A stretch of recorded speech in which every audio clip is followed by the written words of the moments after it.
That's classic. We bring you great laughs and a unique behind-the-scenes look at classic television shows and movies. I'm John Cato. I'm an actor, voiceover artist, and also bring you an amazing insight as a moderator with over 20 years experience in the television industry. All right. So today is our inaugural broadcast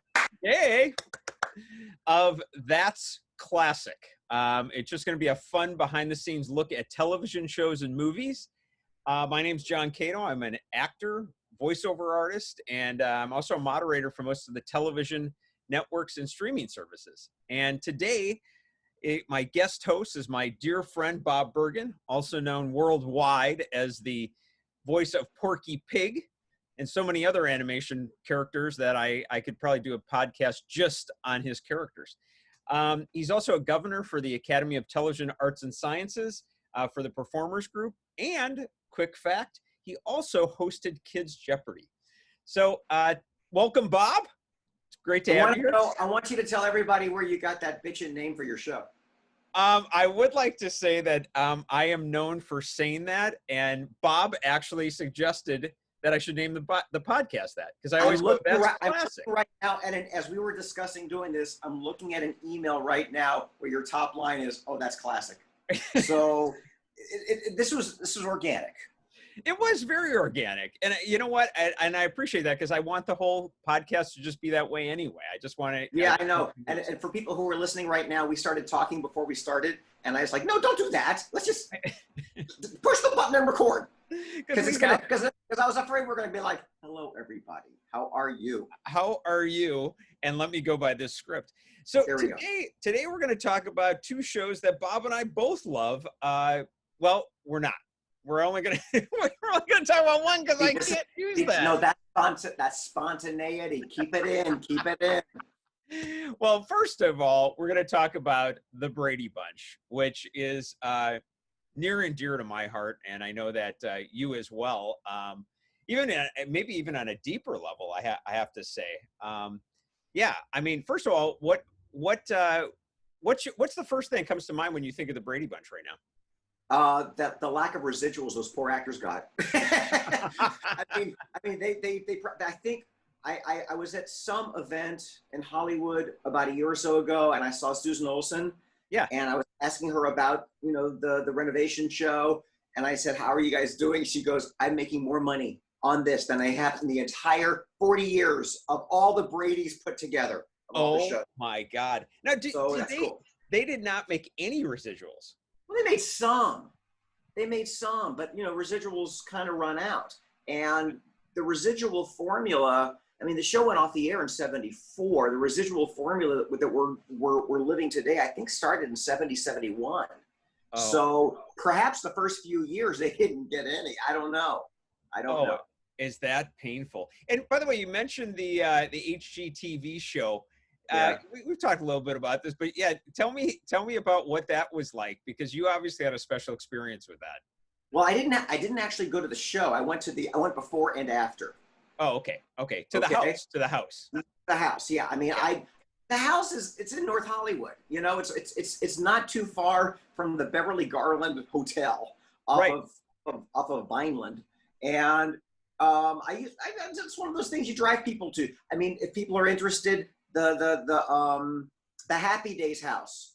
If you keep going down Cahuenga past Melrose, going south, look on the right. You'll see Spanish House. Oh, the Cunningham house. So I'm big on finding. I never knew that. I know. Well, we'll do Happy Days on the fourth show. Okay. I like that. So I used to drive people by the house, and so then I heard that the house was for sale. And because I like going to open houses, and I was like, well, let's check this out. So I made an appointment with the realtor, and I was checking out the house, and you walk inside, and it's not the Brady house. It's the master bedroom. You walk in the front door, there's a staircase on the left, shouldn't be there. And you walk upstairs, and there was this gaudy flower. There was this flower wallpaper that matched the flower bedspread that I think matched the flower carpet. Oh, and it was just, it hurt your eyes. It was so bad. So nothing looked like the Brady house. That's so cool. You got to go before. Mm-hmm. I mean, I see it after. and I toured with the realtor, and I said, just out of curiosity, is there any activity? And she said, there is a Hollywood production company who has already bid on the house, and I'm not going to say who because we're in multiple bids right now. And I said, so it's not going to go for this price. I couldn't even afford the price they were asking. Wow. But she said, oh no, it's not going to go for asking. I can guarantee it's not going to go for asking. And then the next time I saw the house was after they had done the show. I toured the house with Lloyd Schwartz, whose dad Sherwood created the Brady Bunch, and Lloyd was one of the producers. How did you, well, first of all, I mean, I'm sure everyone would want to know, like, how do you know Lloyd? So I did a play years ago, like 20 years ago, that Lloyd had written. And I'll go back a little bit further because you mentioned Jep, which was the kids' version of Jeopardy that I hosted. Yeah. I never saw Jep because it was on Game Show Network, and at the time I hosted it, my cable I didn't get Jep. So I'm presenting at some theater award something in Los Angeles, and this guy and his kid come up to me like they're geeky fans, and they said, "We love your work," and I'm thinking they like cartoons, and I said, "Well, thank you." And he goes, "No, we watch you every Sunday." And I said, "There's nothing to watch of me on Sunday. What are you? I'm not like the CBS. What are you talking about?" Right. You're wondering what. And he goes, Jep. I said, "You've seen it?" He goes, "You haven't?" I said, "No, I've never seen it." And we're huge fans. And so we just kind of bonded. And then he asked me to do this play. So we just stayed friends. Oh, in fact, while we were doing the play, his father had created a game show, and they interviewed me to possibly host it. Nothing ever came from it. But I went to his father's house, and we played Brady and Gilligan trivia with Sherwood Schwartz. Get out. He was like, I said, "Look, I'm a big fan of yours, and I love your work." And he goes, "All right, what was Mrs. Howell's maiden name?" I said, "Wentworth." He goes, "Yes." He was like Larry King. I'm sorry. That's like out of an SNL skit. I mean, he said, "What was Mrs. Brady's maiden name?" I said, "Martin." He goes, "Wrong. That was her dead husband's name." Oh, that's right, because she was, that's right. She was a widow. I always forget that. Like, even though I know she had the kids, my brain just doesn't go there. Wow. Yeah, she was Carol Martin when they were getting married, and on the pilot. And he was so excited. I didn't know. Wrong. He was so excited. I didn't know that. And I don't remember what he said the real name was because he terrified me a little bit. That is really cool. That's really cool. I have a question as far as the house. And I still want to talk more about the show itself. But yeah. Okay, in the actual series, because of the time, I had read that they did not have an actual toilet in the bathroom because of, that was the times, which is so bizarre. I mean, the time in the 60s when people didn't pee. Now they do. Exactly. Yeah. Apparently people didn't use the bathroom. But what was it like when you were in the house? Did they actually put a toilet in the bathroom? They put toilets in the bathroom. Now, this was really fascinating. Behind the master bedroom, there was no set when they shot the show. There was no reason for it because they never showed anybody in that area. Yeah. Right. I think they might have shown Mike Brady rinsing his mouth after brushing his teeth or something by a sink. In the renovated house, it's a full bath. It's a double sink. It's huge. In fact, it's a giant room. And I actually asked, why would they go with that? Wow. I said, "Why did you use this much real estate?" He goes, "Well, because we wanted to keep the bedroom." This is the guy from Discovery Channel, who I guess owns HGTV. We wanted to keep the bedroom at scale. We had all this room behind it. So we're like, we'll just utilize it. Wow. So yeah, toilets, there was a window, there was all kinds of stuff. Wow, that's nuts. The other one that I had read, which I'm sure I know the answer to this, but I had read that the very back patio door actually had no glass. Sure, because it would reflect off the lights. Right. And I heard that because, any Brady Bunch fan always remembers like Alice walking out and like calling the kids or whatever. Mm-hmm. Now, in this case, I'm assuming they didn't go that far. I mean, they actually put in the... There was glass. In fact, I'll take you a little bit on the tour because I walked in, I arrived. They have a security guard sitting in the driveway, I think right now. So, I mean, they're just sitting in the driveway because it's the Brady house. You got to think that, people are going to like go, "Hey, let's take a chair." So they got a security guard there. And I walked up, Lloyd drove up as I drove up, and I said, "Hi, we're expected." I mean, what do you say? were expected. Sure. So we knock on the door, and the guy from Discovery opens the door, and he opens the door, and it is like looking into the Brady house, which is extremely surreal. Wow. And I said to, oh, so let me tell you how I got in. I called Lloyd. Can I take a tour of this house? Yeah. And he goes, yeah, can I go with you? And I said, don't you have a key? I mean, right. Your house. Yeah. And he goes, I haven't seen it since we did the finale for the renovation show. Wow. I said, okay. So yeah, he met us there, and the Discovery guy was a wonderful tour guide. He just showed us everything. But Lloyd was great, because Lloyd, who kind of has this poker face, there's not much going on. You can see the wheels spinning. Yeah. But he's also not shy. So the guy would say something. And Lloyd goes, that's not quite true. and the Discovery guy was like, really? And Lloyd's like, yeah, well, here's what really happened with that. And I'm like, I take the Schwartz's word, not yours, dude. Oh yeah, of course. But what was really cool about the first thing you notice is the fourth wall, because you never. I mean, I was really enjoying seeing the house from angles that you never saw from the camera point of view. So you walk in. Okay, Cato, the first thing I did when I walked in, there's a closet to the right. Okay. Yep. I know it. Yeah. First thing I did was I walked inside the closet. What? Who the hell has been inside this closet? I walked inside the closet. I closed the door. I opened the door. I took a picture from the inside the closet looking out, because that's an angle nobody's ever seen. Oh, is that funny? So I just decided I'm going to take pictures of angles that nobody's ever seen. So in the living room, the fourth wall, you every once in a while you'd see the TV. Yep. But the camera would be behind the TV where the fourth wall is. Well, here you can see the fourth wall. And it's just a big beige blank wall. And I said to Lloyd, I understand the fourth wall never really existed when you shot the show, but couldn't they have gotten some art? Couldn't they have gotten something like a Leroy Neiman from the 60s or something? I agree. I totally agree. Yeah. Couldn't they? And he goes, yeah, it was a pretty expensive project. So there's a staircase next to the TV at that fourth wall. That leads up to the master bedroom, because they could not build the master bedroom where it would be upstairs, because there's no room for it.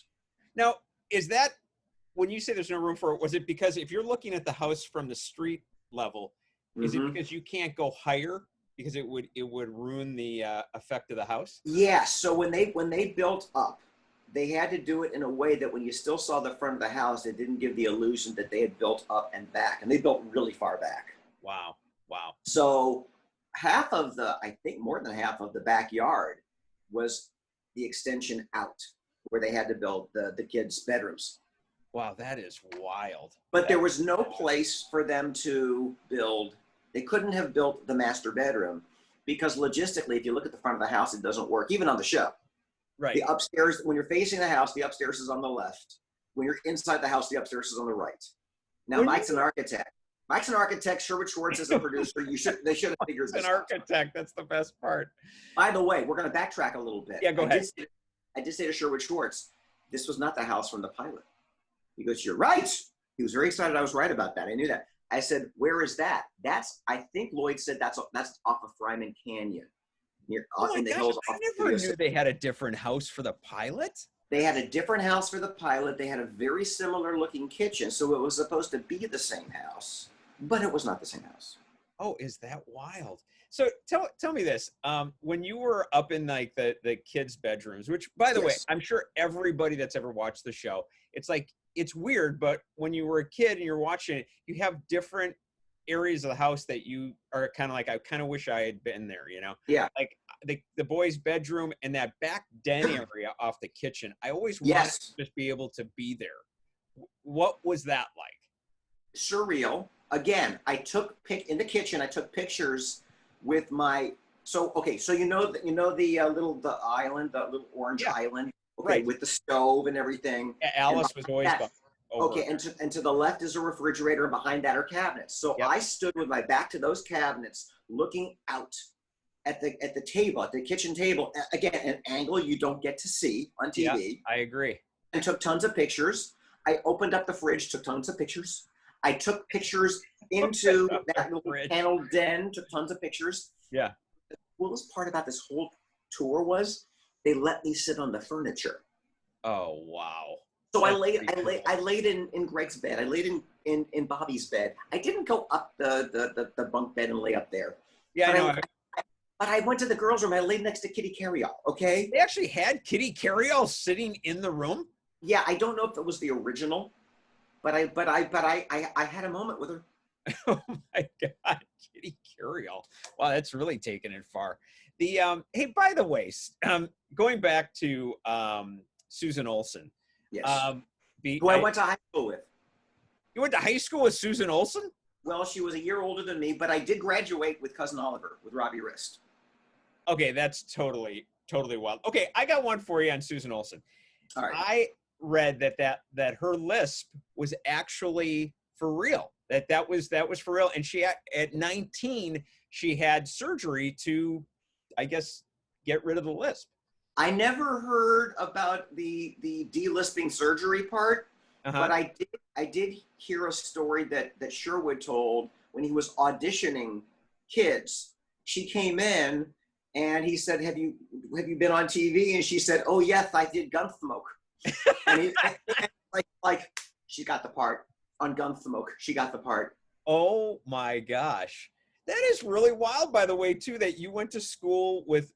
Graduated with Robbie Rist and also went to the same high school as Susan Olsen. I mean, when you and I talked about doing this, I didn't even that's a wild one. I heard that other Bradys, I went to Taft High School in Woodland Hills. I heard other Bradys went to Taft. Now, if that's true, send your notes to that'sclassic@johncato.com. I don't know if you have an email for fans. I haven't even got it established yet, but I like that. We got to establish that because you're going to get somebody. Hey, Susan, is it true? Were there other Bradys that went to Taft? I love that. Now, this is By the way, that Taft High School was the high school that they used for the Brady Bunch movie. Oh, come on. Are you serious? Oh my God. Now that is bizarre. Hey, I mean, how fresh is this first episode for you? Oh my God, seriously. Your first podcast, all this dirt you're getting. I mean, that is really cool stuff. God, what was I going to say? Interesting too that you mentioned that about like the Brady Bunch movie. Another thing that I remember is that the show itself actually aired in different versions on all three of the major networks. Absolutely. Yeah, and well, sure. And then if you want to go one more, it's just HGTV. It went to cable. And every time you turn around, there's a new Brady. I do think that Lloyd Schwartz right now is probably working on a new version of the Brady Bunch. They always do. Oh my God. But yeah, there was the Brady Bunch. There was that horrible Brady's variety show. Yeah, wasn't it the Brady Bunch Hour or something like that? The Brady Bunch Variety Hour. There was the Brady Brides on NBC, and there was a dramatic version called the Bradys in I think like 1990-ish or 89-ish, early 90s, which Lloyd called Brady something. He said it was a 1 hour drama where Bobby is paralyzed after a car accident. What? Oh, it was horrible. Oh my gosh. Lloyd, forgive me, but it was horrible. They had an episode where they actually physically moved the house because they had, I think, eminent domain and they had to put a freeway through it or something. And Lloyd called it Brady something because 30-something was a big show at the time. So he wanted they made a dramatic version of the Brady Bunch called the Bradys. Did that actually air? For a season. Oh my gosh, I never saw it. It came from A Very Brady Christmas, which was a dramatic Christmas movie where Mike almost dies in an architectural accident, and Carol sings "Oh Come All Ye Faithful." Everybody joins in, and he comes out of the rubble, and he's alive. No, come on! It's sort of like Jesus rising from the dust, and they were like, "Yeah, let's make this a series." Oh my God, that is hysterical. It's funny. I was just watching the other night. I was watching MTV did a retrospective on the 80s and MTV starting out. And I saw Martha Quinn. Oh, I saw that. Did you see it? By the way, it was excellent. It was so good. Yeah. But Martha was actually one of the brides on the Brady Right. Was it Peter's or Greg's? I think it was Greg's. You think it was Greg's? I don't know. They all look alike. I don't know. You might be right, but anyway, I don't know. I literally, I'm watching it and I'm thinking to myself, oh my God, that's right. She was on that. She looked good. She did. She's aged well. Yeah. She was She also aged- the new Gidget. Oh, get out. Are you serious? She was the new Gidget, and the new Gidget lived in the old Bewitched house. Oh my God, I'm sorry. We have no direction for this podcast. We're just talking about stuff. But I love it because there's a lot of tie-ins. It's kind of wild, you know. That's right. I got another fun one for you. All right. Mannix, which whatever. Great theme song. Wow, I'm sorry, that was really good. As you're doing that, I have a montage of all these shots of it, but in my brain. But Mannix actually shot episodes on the Brady Bunch set over like early 1970s to 75. Really? Yeah, like the house set? Yeah, on the kitchen. I think it's the kitchen. I want to say the living room. Wow. Yeah. So all right. All right. Do you have to research which episode it was because it must be on YouTube. Yeah, you do have to research. I want to say it's literally probably like about 5 episodes over that time period. But I always found that so crazy. I mean, it's like, hey, we need a kitchen. Hey, what about let's go use the Brady Bunch kitchen? Nobody will know. It's already built. Right. Well, okay. I heard a rumor. Oh, by the way, I must tell you, remind me to tell you the story where I played bingo with Florence Henderson. But I heard a rumor that Florence Henderson's screen test for the Brady Bunch was on the set of Star Trek. Now, I don't know if that's true, but I heard that rumor. No, I think you are correct, and I'll tell you why. Okay. She apparently showed up, and they did not have a makeup person. This is the story. So when they put ears on her, what does that have to do with anything? No. So they didn't have a makeup person at where the Brady Bunch was going to be shot. So she went next door. There was a makeup room. She walked into the makeup room, and I think you were right. It was the Star Trek makeup room, and she sat between William Shatner and Leonard Nimoy. I swear to God. And she said they did not say one word to her the entire time she was. Oh, that's too funny. Yeah, that's too funny. Well, okay, so along the lines of your Mannix using the Brady set, did you see the movie Mommy Dearest? Yeah. Okay, so the scene where Joan Crawford one, right? The scene where Joan Crawford takes her daughter's place on the soap opera. Yeah. The house set on that soap opera is the kitchen and living room from Happy Days. Oh my God! Now let's think about this for a second. I know. Number one show on ABC in 1980. And they're like, we need a set for this soap opera. They won't recognize the Cunningham's kitchen. They won't recognize the Cunningham's living room. I remember seeing that movie going, why is this soap opera shot in the Cunningham's living room and kitchen? And not only that, I'm sorry, but you go from this like lighthearted, funny show, even titled Happy Days. Yes. And you put the set from that in one of the darkest Hollywood stories. Where does the abusive mother be? Where should she be for this soap opera scene? The Cunningham's living room, of course. Seriously, of course. Why? Because Laverne and Shirley's basement was taken. I don't know. Right. Now, okay, we're gonna flip it back to Brady Bunch. I know. And then I think we'll come to a close. I think we've wrapped up so much stuff, but the cast itself. Yes. What is your take, Ben, as far as what have you heard? I have heard that they all, in this day at least, they all get along quite well. Although I had heard stories that Susan Olsen did not get along well with Eve Plum or Maureen McCormick. So I will tell you that I have no idea who got along well with whom, but I have met all of them at different times, and they've all really. Yeah, I'm geeking out. I would love to have had that experience. I did a voiceover panel in New York several years ago for the TV Academy, and because one of our senior staff, Barbara Chase, is Florence Henderson's daughter, so I've known Barbara forever, and that's how I knew Florence. Wow. But she invited Eve Plum because Eve lived in New York, and she was delightful. She's an artist. I didn't know she was a fine artist. Oh, my God. Of course, I've met Susan several times. Okay, real fast story. Do you mind? Real fast story? Yeah, we can extend it to half an hour. I don't mind at all. Go ahead. So I'm in a voiceover class. I'm in Michael Bell's cartoon voiceover class, probably, I don't know, mid 80s. I was already represented and working, and one of my fellow students, really good, really talented, and we said, hey, we should work out together. I said, I would love to, just to, so we picked a Saturday. He lives in Venice, and I go into his apartment, and it is like a shrine to Marsha Brady. There are pictures of Marsha Brady everywhere. And I'm thinking, okay, this is, I can understand if you're like a 12, 13, 14-year-old kid, but this was an adult. Oh, it kind of borders on scary. I'm like, I will admit. This is kind of creepy. Maybe I should leave. Yeah. And I said, are you just an Uber fan? He goes, oh, Maureen's my fiance. No way. Uh-huh. Is this the guy that she's married to now? Indeed. And I saw it. I hadn't seen him in years, and I bumped into him and Maureen at Florence's memorial at the TV Academy, and I hadn't seen him in years, and we just kind of bonded again because he's not doing. I don't think he's doing voiceover, but Michael Cummings is his name, and he's terrific, and he's the sweetest guy on the planet, and they're still together. Oh, that's great, because she had a lot of. I mean, that's a whole nother story, but she had a lot of really messed up. And she wrote about it, so it's not like it's a secret. But no, it's not. It's not.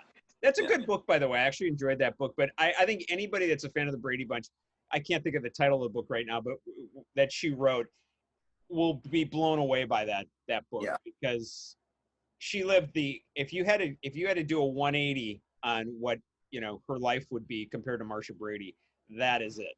No kidding. Yeah, that's insane. So okay. Let's wrap it up with your story of playing bingo with Florence Henderson, which that's a pretty rare opportunity right there. Well, it was not just bingo; it was drag queen bingo. Okay, let's just notch that up. Yeah. Okay. So there's a theater company that asked me to hang on. There's a theater company that asked me to about once or twice a year do a fundraiser for them. That my friend Kathy Justin was a part of, and they raise money for senior actors, and it's celebrity bingo. And I brought Lily Tomlin. I brought you. I was there for the one with Lily Tomlin. There you go. There you go. Yeah, I remember this. Yeah. So I brought Flo, and hang on. Here's a reminder: pack up pork chops. Now that's Alexa. Stop. Now that's Alexa. This is what live broadcasting is all about. By the way, we have to do a quick segue because of Alexa. I'm sorry, but how ironic is that said that talked about pork chops because all right, so don't remember Peter applesauce and is it pork chops or an applesauce? Applesauce. It's that was not planned. I know. But I want people to know that Costco had a fabulous sale on pork chops on pork loin that I have to cut into chops, and that's Alexa reminding me to have to make pork chops today after we're done with this. I mean, what are the chances of that? That's one of my favorite episodes, by the way, is when he goes around going pork chops and applesauce. And applesauce, yeah. And when you do it, you sound like Jimmy Stewart a little bit. you don't sound like Humphrey Bogart. But there's a Mr. Potter. That's pork chops. Yay! It's that Midwest in me. That's right. Yeah. So go ahead, please. Right, so you're there with Flo, which I love that. I love when people use they're so tight. It's like Robert De Niro. Me and Bobby. I love those moments. So go ahead, you and Flo. The coolest thing was I brought Mom, and we're back behind the restaurant having dinner, and and these Barbara's mom and my mom are bonding. I'm like, this is like so surreal. We took pictures, and then we're playing bingo. So what you're supposed to do is they turn the thing, you grab the ball and you read the number and you put it back. That's all we're doing, okay? With a giant, adorably funny drag queen running the show. At one point, Flo puts her hand on my inner thigh and squeezes and leans over and she whispers, "I'm pulling balls with Porky Pig." And I was like, Flo's a little bawdy. This is so cool. And then we broke into the Westonality commercial song. No. And when we were all done, I walked her to her car because she was parked around the corner, and she looked at me. She goes, "Now listen, I really want to do voiceover. What can you do for me?" Oh, come on, Florence I said yes. Henderson? I said because you need it, and she goes, "No, I really want to do it. I want to do voiceover." Did anything ever come of that? No, that was about a year or two before she passed away. And I don't know if that was before or after Dancing with the Stars, but something came up. It might have been Dancing with the Stars where she got busy. So, but she was a delight. Oh, that's pretty cool. You know, it's so funny. You know, I think in this business, we all like, you assume like, you know, certain people have everything or they've done it all, whatever. And there's always something that somebody's like, oh, wow, I really wish, you know, I could do that.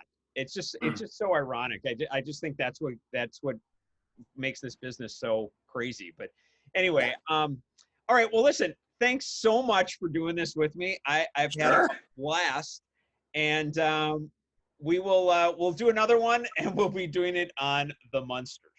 There we go. Which, by the way, I've been in that house. Okay, hold it. I have. I've been in that house in different locations. We'll talk. Okay. All right, now here we go. Here we go. You don't even know how to end this, do you? No, that was like, how do I end that? Okay, so here we go. We'll end it there. Hey, if you haven't done so already, hit the subscribe button in the corner of the video so that you don't miss any of our future YouTube podcasts. Also, follow us on iTunes and Spotify and leave us a review.